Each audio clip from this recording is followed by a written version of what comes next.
나는 사실 맞는 걸 좋아한다. 의상도 역할극 같은 걸 좋아한다. 코스프레 해가지고요. 네. 상간남하고는 그게 됐었다라고 얘기해서 외도 문제는 반드시 일어나고요. 누군가는 밖에서 하고 있는 거예요. 정말 우리 남편은 관심이 없어. 그건 정말 오해예요. 성에 대해서 관심이 없는 남자는 없어요. 육체적인 관계가 오르가즘을 느끼기 위해서 갖는다라고 착각하시는 것 같은데 정서적인 소통을 위한 게 더 커요. 나 빨리 해.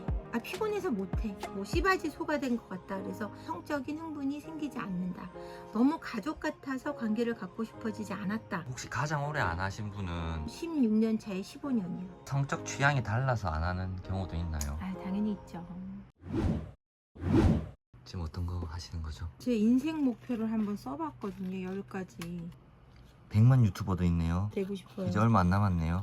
6만이니까 금방 94만밖에 안 남았어요. 언제쯤 이룰 수 있을까요? 멀지 않았습니다. 저 하기에 달려있지 않을까요? 쓰는 사람하고 쓰지 않는 사람하고 또 차이가 있다 그래가지고 3% 안에 들 수 있다고. 제가 원래 꿈은 고아원 세우기가 유일했었는데 어떤 이유가 있으신 거예요? 부모 없는 아이들이 가장 마음이 아파요.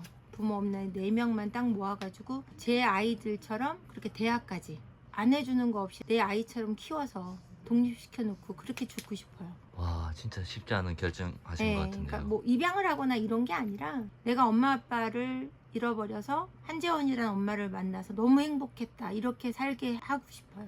근데 좀 꿈을 9개를 추가했죠. 응원 드리겠습니다. 감사합니다. 사람은 고쳐 쓰는 거 아니다 이런 말이 있는데 네네. 바람이나 외도로 실수를 하신 분이 실제로 바뀌는 비율이 어떻게 되나요? 10년 가까이 하면서 외도로 인해서 상담받으셨던 분들 중에는 문제를 다시 일으키신 분들은 없었어요. 연락 안 하시는 분들은 모르겠어요. 근데 바뀌었다라기보다 치료가 됐다라는 표현이 맞는 것 같아요. 여기 보니까 섹스리스 극복 컨설팅 이런 것도 있네요. 네네. 보통 부부가 오랜 기간 잠자리를 하지 않으면 어떤 문제들이 생기는 걸까요? 외도 문제는 반드시 일어나고요. 그러니까 외도 문제가 없다고 믿으시는 것 같아요. 에이 뭐 괜찮아 하더라고. 근데 누군가는 밖에서 하고 있는 거예요. 저는 그렇게 생각하고요. 정말 우리 남편은 관심이 없어. 그건 정말 오해예요. 성에 대해서 관심이 없는 남자는 없어요. 남편한테 그런 사람은 없던데 당신 괜찮아? 뭐 난 예외야. 이렇게 하실 것 같은데 정말 그렇지 않아요. 그래서 어떤 문제가 생기냐면 서로 대화가 없어질 확률이 굉장히 높아요. 육체적인 이 관계가 여러분들은 어떤 오르가즘을 느끼기 위해서 쾌락을 위해서 갖는다라고 착각하시는 것 같은데 그 정서적인 소통을 위한 게 더 커요. 육체적인 관계뿐이라고 생각하시니까 야 빨리 해. 아 피곤해서 못해. 이렇게 생각하시는 거예요. 근데 대화는 하자고. 왜 대화를 안 해? 우리 왜 대화가 없는 거야? 이런 불만은 하시면서 남편분이나 아내분이 육체적으로 같이 관계를 갖기 원하는 거에 대해서는 그게 그렇게 중요해? 난 그거 없이도 살아. 왜 그거는 그거고 대화는 중요하다고 얘기하시는지 전 잘 모르겠어요. 성관계라는 것이 얼마나 서로를 가깝게 여기게 만들고 말하지 않아도 되는 그 친밀감을 느끼게 하는 건지 왜 모르시는지 그게 답답해요. 그래서 관계를 갖지 않았을 때 정서적으로 얼마나 멀어지고 알게 모르게 서로를 서먹하게 만든다는 걸 여러분들이 아셨으면 좋겠어요. 외도 문제를 일으키고 정서적으로 거리감을 만들고 정서적인 거리감은 소통이 없게 만들고 소통이 없을 때 부부는 갈라지게 돼 있다는 거죠.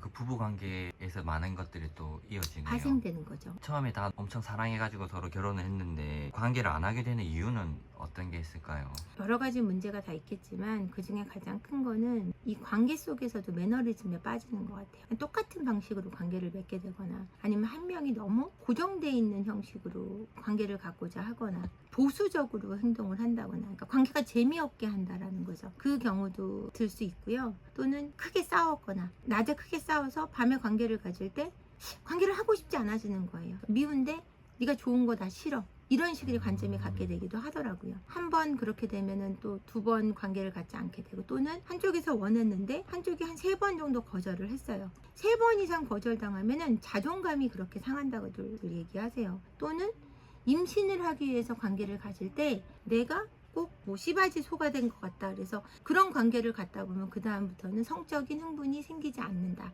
너무 가족 같아서 관계를 갖고 싶어지지 않았다. 이런 이유로 섹스리스 문제가 되는 경우를 제가 많이 봤습니다. 그럼 혹시 가장 오래 안 하신 분은 얼마 결혼 동안 16년 차에 15년이요. 아기만 딱 갖고 안 하셨어요. 그분은 원인이 사랑해서 결혼하신 게 아니에요.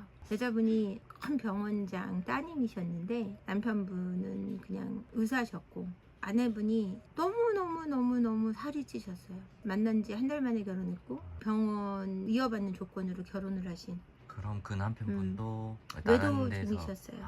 네. 20살림을 하고 계셨어요. 젊은 여성분과 그것도 15살 어린 여자분과. 재력이 되시니까. 그렇죠. 그럼 부부 관계를 안 해서 외도가 나는 경우도 있고. 외도를 해서 부부관계를 안 하기도 하고요. 최근에 관계리스를 해결한 케이스가 어떤 케이스냐면은 감정적으로 사이가 너무 안 좋은데 아내분이 전혀 관계를 안 하려고 그러니까 남편분이 너무 불행하신 거예요. 그래서 제가 지금 그 문제를 해결해서 두 분 사이가 너무너무 좋아지셨거든요. 그래서 관계도 굉장히 자주 가지시고 아내분을 산부인과에 가게도 하고 정서적으로도 함께 합쳐놨고 저는 이분을 굉장히 높이 사는 이유가 아내분이 그렇게 오랜 기간 화가 나서 관계를 가져주지 않고 싫다 그러고 막 이러셨는데도 이분이 선택한 거는 외도가 아니라 건강하게 아내분과 관계를 회복하기 위해 부부 상담을 찾으셨거든요. 이렇게 하는 분이 굉장히 드물다는 거예요. 그럴 것 같은데요. 네, 자존심도 너무 상하고. 자존심 상하시죠. 너무너무 훌륭하신 거죠. 근데 아내분도 아내분의 입장이 있더라고요. 남편분이 되게 힘들게 했던 부분들이 많아요. 경제적인 부분부터 정서적인 부분부터. 그래서 그 부분을 하나하나 풀어가서 두 분이 꼭 붙어 계세요. 지금도 상담을 오시는데 너무 보기 좋고 제가 너무 행복해요. 혹시 성적 취향이 달라서 안 하는 경우도 있나요? 당연히 있죠. 그 성적 취향을 받아들일 수 있는 단계를 밟아 나갑니다. 상담 속에서 크게 관계를 두 개로 나누면 S하고 M으로 크게 나눌 수 있어요. S는 좀 과학적인 성행위를 원하는 사람, M은 내가 좀 과학적인 행위를 당하는 걸 좋아하는 사람. 세디즘과 메조이즘이라고 그러는데 그래서 나는 좀 내가 리드해서 하는 사람, 리드 당하는 걸 좋아하는 사람 이렇게 나눌 수 있는데 둘이 같이 리드하는 걸 좋아하면 그게 굉장히 힘든 거예요. 나도 눕히고 싶어하고 쟤도 눕히고 싶어 둘 다 서로 눕기 싫어하는 거죠. 그럴 때 서로 부딪히는 거예요. 나는 리드 당하고 싶어서 서로 수동적일 때. 근데 이런 것뿐이 아니고 성에는 너무나 무궁무진한 그 성의 세계가 너무너무 많아요. 제가 여기 차마 유튜브라서 말할 수 없는 것들이 너무 많은데 말씀해 주셔도 됩니다. 여러분 변태라고 표현하면 굉장히 나쁘다고 생각하시잖아요. 변태적인 사람 못 살아. 그렇지 않아요. 이걸 좋아하는 사람도 있고 내가 변태적인 거를 바라는 사람도 있고 하는 걸 원하는 사람도 있어요. 근데 변태적이라는 것은 내가 변태라고 생각하면 변태지만 이걸 내가 즐기는 행위로 규정 지으면 이게 즐기는 행위가 되는 거예요. 그래서 이것들이 맞아야 되는데 그걸 하면은 혐오스럽고 이걸 나뉘는 걸 너무 극단적으로 하시는 분들이 있거든요. 이때 부부가 안 맞을 수 있어요. 그리고 차마 내 아내에게는 그걸 말 못하거나 내 남편에게 그걸 바란다고 내가 말하지 못하는 거예요.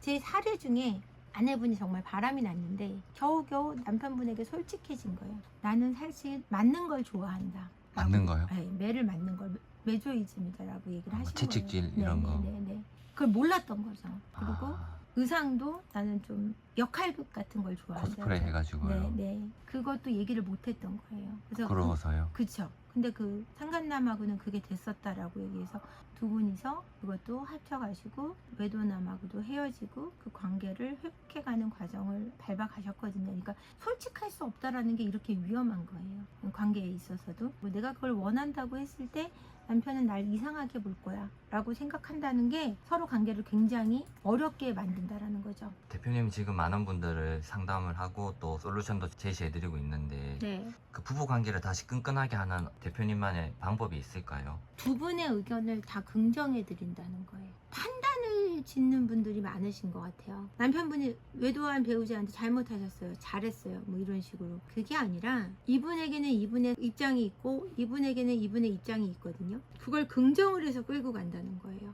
잘못되어 있는 부분은 바로 잡아갈 수 있도록 두 분을 돕는 거지. 제가 판단해서 가진 않거든요.